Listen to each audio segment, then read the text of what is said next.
Hey everybody, it's Master Gallengeist here, bringing you my review for Doctor Strange issue 383. And I really love this issue, and with the work that they're doing with this, I would highly recommend anybody into the magic portion of Marvel and into like Stephen Strange to really get this, and if not it coming out just issue by issue, definitely going for the trade paperback or whatnot, because this issue really changed the game and the paradigm for what's going on with Strange. So, it starts out, and they did something that I really wanted them to do, showing us kind of the tournament that Strange had to go through.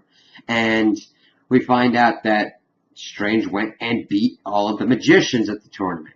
And he finds out that he has not been selected as a Sorcerer Supreme. He's like, but I beat everybody. And they're like, well, we thank you for your service and everything, but we have decided to go another route, essentially, and say that they have picked Loki. And it's funny because Loki was just there to observe. He was just like, kind of like, oh, okay, alright. And they say that they have picked him because they sense him wanting to change and seek atonement and all that kind of stuff, and that he will be better suited for what's to come. And since we're seeing the Vishanti doing all this kind of stuff, and Strange is going, what the crap?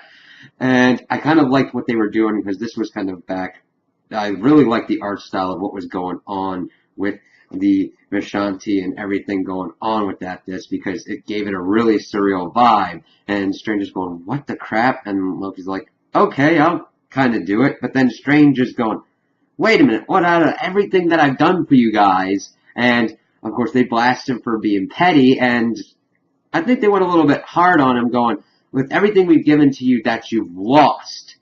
Because the Empirical whole thing really screwed up the magical world and all the realms. So yeah, it was a kind of mess up on his part, but he's been doing this for so long that I think it's a little bit hard, but they're seeing into how he's kind of reacting to this, and saying, do you really think you deserve to be the Sorcerer Supreme? And I was like, wow, that's pretty heavy kind of stuff. And, of course, would kind of feed into what's going on, that he's telling this to the Sentry, and he's going, oh, so you had to give up your home and your girlfriend? And he's going, well, she's not my girlfriend, but yes, they had to get the house and all that. And Sentry's kind of trying to figure out what his plan is, and going, listen, I'm kind of freaked out about this, because any good I do, the void has to balance it out. And of course, Strange is going, well, we fixed that for you, but I kind of like what the Sentry is as a character, in that every good thing he does, it cosmically must balance with the darker portion with the void. So, I don't know how much Strange can really, and any other person really, can affect that. And Strange goes, well, we fixed that for you, but also what we're doing is not technically defined as good, which I always like when they put Strange in a situation that he's going, well, what we're doing is not exactly a kind of good thing. So they actually go to Wong, and they're talking about the plan. He's got the spell from the internet that he wanted and all that, and the Sentry first goes, wow, magic never ceases to amaze me, and it's really cool seeing the Sentry kind of like geeking out over this magic kind of stuff, and Strange is just like, I texted him, man, and just how simple it was just really well done kind of joke in there, and Wong's just trying to tell him to watch out with his plan being stupid, and that Asgard doesn't broker arrogance, and we see that he has used this, and he's on the Rainbow Bridge, and he's telling us his plan is to pretty much beseech the aid of Odin. And right off the bat, his plan's pretty much gone to crap, because he doesn't know what's been going on, but we know that Cole Borson is the one that's in charge at the moment. He goes, who are you? And he's like, I'm Cole Borson, the god of fear, king regent of Asgard. Who the heck are you? He's like, I'm a veterinarian, and I kind of need to do my thing. And Cole's like, grabbed him by the throat, and he's like, well, tell me kind of how you got here and slipped past Heimdall. He goes, well, I purchased a spell of frost giants off the internet. That line, and the texting just really signify how funny, quirky, and strange this comic book is, and just how you can revel in the fact that he bought a spell from Frost Giants off the internet. It's just really great. And he's going, well, I'm kind of sorry about this bit, but there's a angry blonde god that kind of wants to break down your door. And so we get to the at least one part of what Sentry's plan is, because Strange dissolves into like his astral kind of form, and then the Sentry comes in and he says he was using him in case things went sideways, but that the Sentry's role is really still to come. So it's really going to be cool to see what Strange's plans are for the Sentry beyond this point, because the Sentry's frickin' taking down Thunder Guard and the rest of the people in the throne room left and right. As Strange goes to finish what he's going for, essentially he's thinking now that he's going to steal the magic, and he goes to Yggdrasil, the World Tree.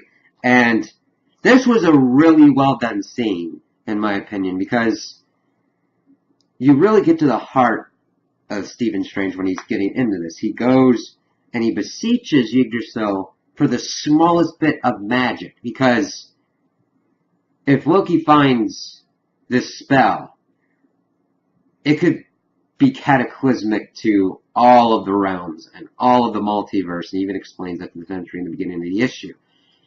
Granted, he does have feelings of anger and resentment and all that, but that's kind of besides the point at the moment. He needs this magic to help people. And, of course, we know that when dealing with Yggdrasil, offerings must be made. He's looking at Yggdrasil with his third eye and everything, and he goes, oh, you need an offering. And it was really kind of sad, but really kind of sweet to see Strange offer up Bats the dog that had died. He's like, this is the only thing I can offer. And Yggdrasil takes it and takes him up. He's like, oh God, what's going on? And then, of course, we hear Yggdrasil say that it is a worthy offering, Stephen Strange. And then we see, at the end, a really big shake-up. Strange is going, whoa, I've never felt this much power before. I don't know if my body can handle it. And he's like, I'm so much more now. I'm a god of magic. That's a big thing. Throughout most of his ordeals, Strange has been mortal, even though he has gotten into things of calling on dark powers to fight the Hulk and World War Hulk and everything, but now this puts him on a whole nother power level.